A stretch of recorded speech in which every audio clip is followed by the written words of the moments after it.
안녕하세요. 수업 시작하겠습니다. 오늘부터는 우리가 에너지 파트에 대해서 좀 이야기를 해봅시다. 에너지 파트는 기술에서 다뤄야 되느냐 말아야 되느냐가 좀 논란이 있는 영역이긴 하지만 교육부에서는 다루라 하고 기술 교사들 사이에서는 기술의 영역에 속하지 않거든요. 제조, 건설, 수송, 통신, 생명에는 에너지라는 파트는 없거든요. 그래서 수송 파트를 하면서 에너지를 같이 건드리는 경우도 있긴 하지만 우리가 그래서 한번 그래도 지금 친환경 이야기가 많이 들리는 상황에서 에너지에 대해서 그래도 제가 알고 있는 선에서 여러분들에게 알려드리는 게 여러분들에게도 도움이 될 거다라고 생각해서 에너지 파트 수업을 준비했거든요. 한번 같이 들어봅시다.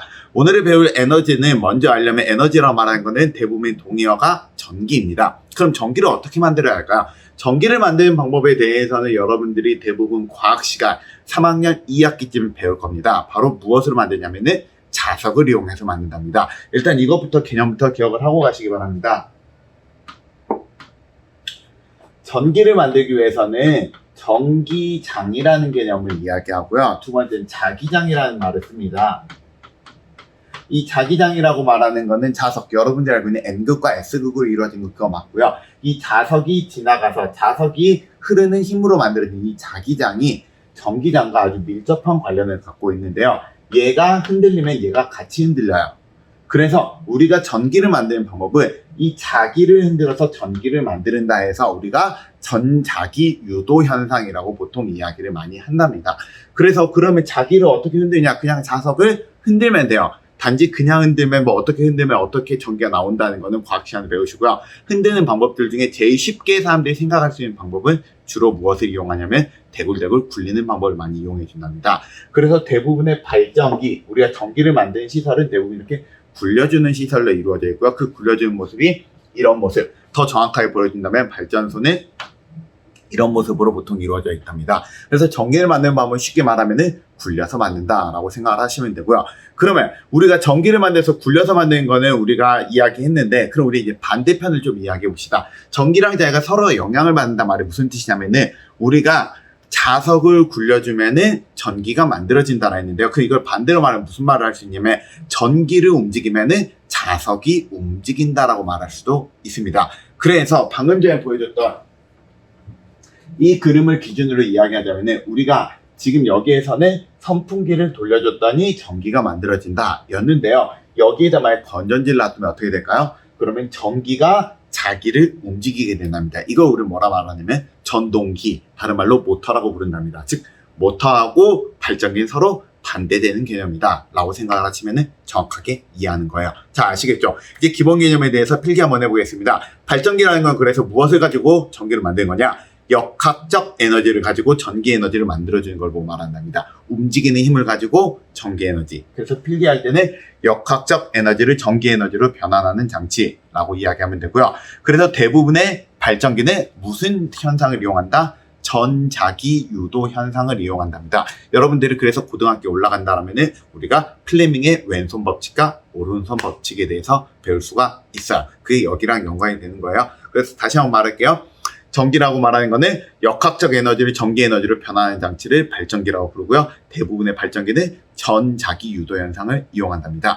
그러면 우리가 전기를 만드는 방법은 우리가 일단 이것부터 말해봅시다. 전기를 전통적으로 많이 만드는 방법은 무엇을 많이 이용했을까요? 여러분이 생각해보면 전기 만드는 방법은 제일 먼저 떠오르는 게 수력, 화력, 원자력, 풍력 요 정도가 생각나면은 여러분은 정상이랍니다. 이 중에서 전기를 무엇이 가장 많이 만드느냐? 우리가 전기를 가장 많이 만드는 시설은 놀랍게도 화력이랍니다. 지금 여기에 보여드리는 거는 우리나라의 통계표인데 우리나라에서는 여기 보면 석탄 이것도 화력이고요. 그 다음에 LNG도 화력이거든요. 이 두 개를 더하면은 약 퍼센트가 60%가 넘어가는데 한 65% 정도가 돼요. 그래서 우리나라만 이런 거 아니고요. 전 세계적으로 전기를 만드는 대부분의 방법은 화력으로 많이 만들고요. 두 번째로 많이 쓰는 거는 원자력이랍니다. 그리고 나머지는 미안하지만 굉장히 미미해요. 그렇기 때문에 우리가 화력과 원자력을 합치면 우리나라에선 전기의 90% 이상을 만들기 때문에 우리는 화력과 원자력을 건드리지 않고 전기에 대해서 이야기는 절대 할 수 없습니다. 무슨 요새 나오는 무슨 뭐라 해야 되지? 바이오매스, 태양광 뭐 이런 것들은 실은 전체 전력 생산에서는 굉장히 미미한 부분이다. 그러면 이걸 이야기하기 전에 먼저 무엇에 대해서 이야기해 볼 거냐면 수력에 대해서 먼저 이야기하고 화력을 이야기할 건데요. 왜냐하면 수력이 전기를 이야기하는데 제일 쉽거든요. 자, 수력이라는 거는 어떻게 만든 거냐면 물의 힘을 이용해서 전기를 만든 거예요. 물의 힘을 어떻게 이용해 주냐? 댐을 만들어요. 댐을 만들고 댐에다가 거름방에다 이렇게 물이 빠져나오게 해주잖아요. 그럼 물이 이렇게 쭉 빠져나오다가 어떤 터빈이라는 걸 돌려줘요. 터빈을 우리나라 말로 하면은 뭐라고 하면 될까? 발전기라고 부르면 돼요. 전기가 이렇게 만들어질 수 있도록 우리가 물이 이렇게 대굴대굴 굴러갈 수 있는 시설이라고 보면 돼요. 좀 더 물로 쉽게 예시를 들면은 물레방아라고 보면 되겠네요. 그래서 이렇게 쭉 지나가서 물레방아를 돌려주면 물레방아가 돌아가면 뭐가 만들어진다? 전기가 만들어진다. 그래서 물이 빠져나가게 해주는 거. 이걸 수력발전이라고 부른답니다. 그래서 수력발전은 의미 한번 써보겠습니다. 댐을 막아서 모인 물의 역학적 에너지로 전기를 만들어주는 겁니다. 이게 좋은 점. 일단은 얘는 실은 대부분의 수력발전은 전기 생산의 원래 목적이 아니고요. 홍수 조절과 그 다음에 용수 공급이 주 목적인데 전기를 보너스로 만들 수 있다는 점이 좋은 점이에요. 단점은 전기를 만드는 거 입장에서 보면은 만드는데 이게 시설이 더럽게 돈이 많이 들어가거든요. 1조가 훨씬 넘어가요. 막 2조, 3조 돈이 들어가는데 만들어낸 전기량은 진짜 조금이다라는 거. 그래서 건설 비용은 비싸지만 반영구적으로 사용 가능하다는 점은 장점. 그리고 댐을 이용한 수원 확보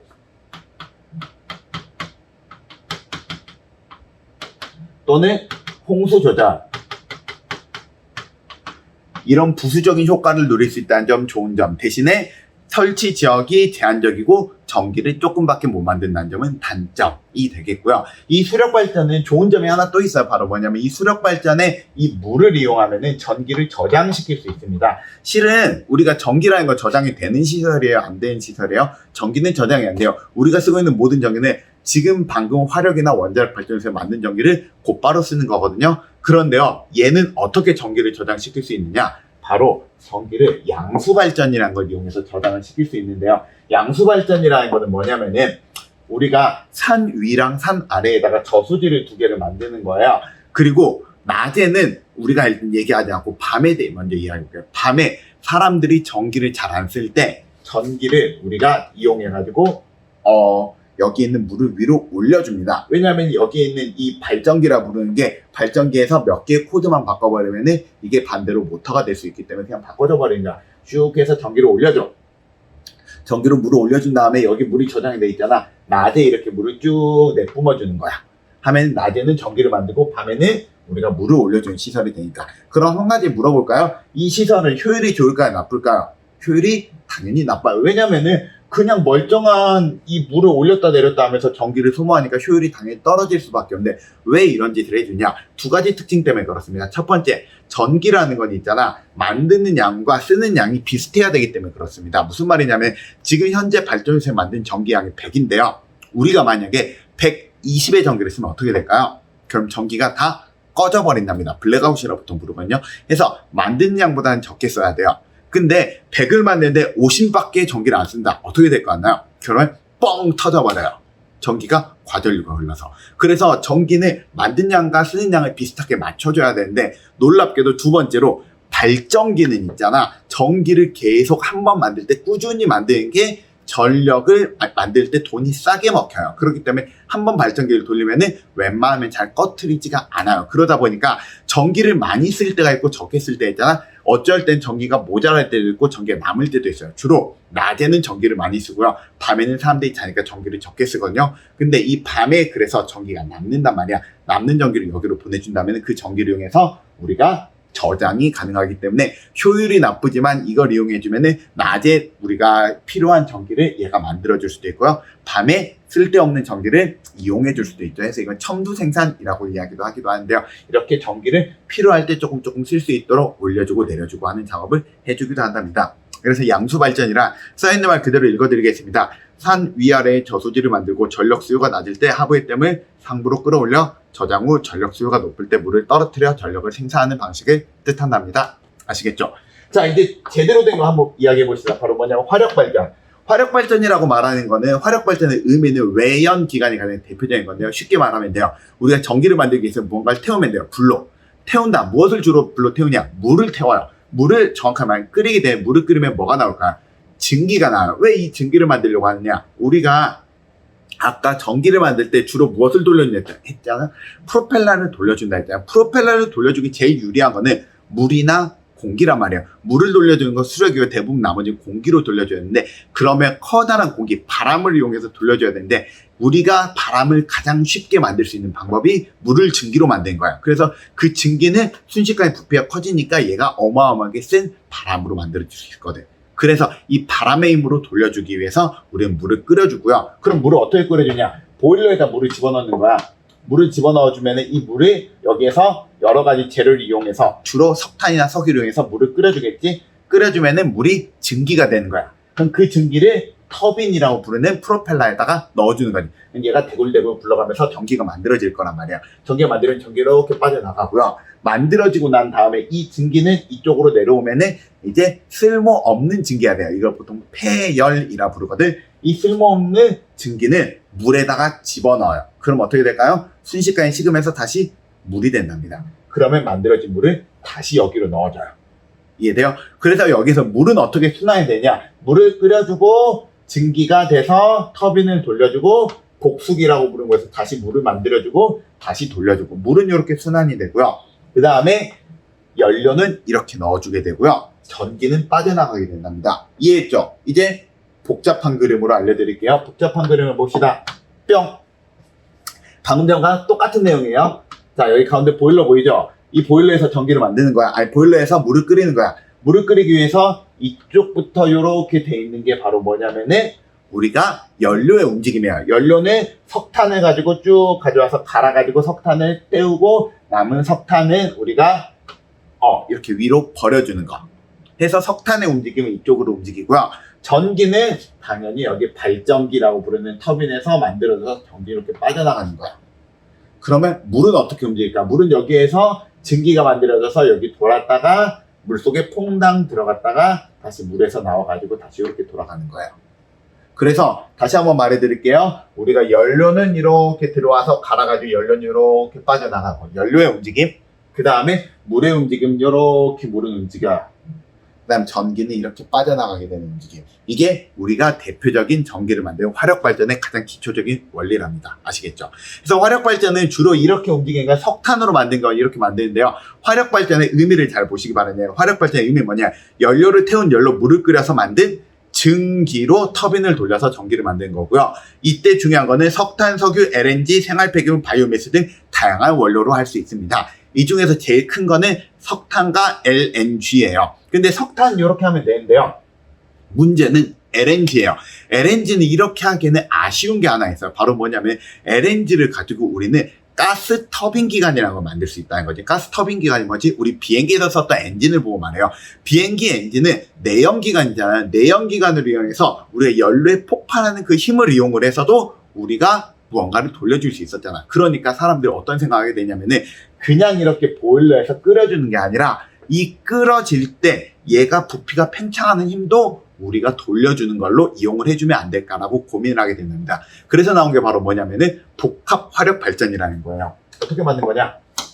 이렇게 만든 거예요. 복잡해 보이지만 되게 간단해요. 그냥 연료가 들어오는데, 연료가 들어왔어요. 여기 가운데 가스 터빈이라고 써있는 게 있거든요. 이 가스 터빈이라는 곳에서 우리가 비행기에서 비행기가 돌아가듯이 여기서 연료를 집어넣어서 연료가 들어가가지고 한번 전기를 한번 먼저 생산을 해주고요. 전기 생산 뒤에 이 뒤쪽으로 가스 터빈 기관 뒤쪽으로 불이 나오거든요. 이 불을 이용을 해서 물을 또 끓여주는 거예요. 그래서 여기서 전기 한번 만들고요. 여기서 전기 한번 만들어요. 아니, 여기가 아니지. 여기서 만들고 이렇게 쭉 가가지고 여기서 전기 만들어서 발전기가 2개가 보인답니다. 그래서 발전기 2개에서 전기를 만들어서 우리가 효율을 높여주는 거, 이걸 우리는 무엇이라 부르냐면은 복합 화력발전이라 불러요. 그래서 화력발전이 우리가 전 세계 전기에서 60%를 생산하다 보니까 정말로 효율을 높이기 위해서 다양한 방법을 많이 연구했고요. 그 중에 하나가 이 복합 화력발전이랍니다. 또 다른 방법은 뭐가 있느냐면, 또 여기에서 뭐가 아쉽냐, 여기에서 쓴 물, 여기에서 끓인 물, 증기라는 게 생각보다는 되게 뜨거운 증기란 말이에요. 이 뜨거운 증기를 다른 방법으로 이용해 줄 수 없을까 사람들이 고민하다가, 우리 뜨거운 물이 있으면 어디다 쓰면 좋을까요? 너희들 목욕하거나 아니면은 집에 보일러로 쓰면 좋겠잖아요. 그래서 이 뜨거운 물을 이용을 해가지고 어떻게 해주냐, 이 뜨거운 물을 집으로 가져가가지고 집에서 이걸 가지고 난방용이나 온수용으로 쓸 수 있는 것도 만들어주기 시작했어요. 이걸 보고 뭐라고 그러냐면 열병합 발전이라 불러요. 주로 열병합 발전소는 어디에 있냐면은 아파트 대규모 단지가 있으면 대규모 단지 안에 보통 이걸 만들어주는 걸 많이 한답니다. 그래서 주로 이거는 보통 생활 폐기물, 예를 들어서 내 주변에 가장 흔하게 말해지는 게 목동에 가보잖아요. 목동 1단지 앞쪽에 보면은 복합화력발전소가 있어. 아니, 복합화력발전소가 아니라 열병합발전소가 있거든요. 여기에서는 뭘 해주냐면은 목동 단지 근처에 있는 모든 쓰레기를 거기로 모으는 거야. 근데 쓰레기들 중에서는 분리수거를 해가지고 처리하는 것도 있고 거기서 태워야 되는 것들도 있거든요. 그럼 태워야 되는 거 거기서 태워요. 태우면 열이 나오지. 그 열을 이용해서 전기를 만들고요. 폐열을 가지고 우리가 목동 단지를 쭉 해서 거기에다가 목동 단지는 그 온수를 보내준다면 해서 목동 단지는 난방이 중앙 난방이라 보통 부르거든요. 그래서 중앙에서 난방을 해주니까 집 안에는 보일러가 없어요. 근데 여러분 집들이 목동 단지 아닌 다른 곳에 산다. 그러면은 여러분 집들은 각각이 보일러를 하고 있죠. 그래서 그런 부분이 두 부분이 다르다라는 거. 이게 중앙 난방 시스템이랍니다. 그래서 필기 한번 해보겠습니다. 화력발전은 아까 말한 것처럼 연료를 태운 열로 물을 끓여서 만든 증기로 터빈을 돌리는 거다. 이걸 외연기관이라고 부른다 했고요. 터빈을 지난 증기는 복수기에서 물로 다시 바뀐다. 물로 다시 냉각을 한다. 전 세계 전력 생산 중에 이게 가장 많은 비중을 차지한답니다. 대신에 우리가 연료를 태우잖아. 태우면 뭐가 나올까요? 탄소가 나오겠죠. 타서 탄소입니다. 놀랍게도. 자, 그래서 이 이산화탄소가 특히 많이 배출되니까 지금 여러 가지 이산화탄소 배출 규제 그런 거에 가장 많이 걸리는 것도 실은 화력발전이랍니다. 그래서 이 화력발전을 여러 가지로 발전을 했는데 첫 번째로는 복합 화력발전이라고 이야기해서 LNG를 이용을 할 때는 가스 터빈으로 전기를 한번 만들고요. 그 다음에 고온과 가스로 우리가 물을 끓여가지고 만든 증기로 두 번째 전기를 만듭니다. 한 번 전기 만들고, 그러니까 내연기관으로 만들고 외연기관으로 전기를 만드는 방법을 보고 우리는 이야기하고요. 그 다음에 열병합발전이라는 건 터빈을 지나고 나온 그 폐열을 가지고 지역 난방을 해주는 걸 보고 우리는 이야기해 준답니다. 아시겠죠? 이 정도 알면 여러분들은 화력발전에 대한 기초적인 개념을 안다라고 말할 수 있어요. 자, 우리 여기에서 우리 화력발전까지 이야기하고 나머지 내용은 다음 시간으로 미루겠습니다. 오늘 수업 수고 많으셨습니다. 안녕.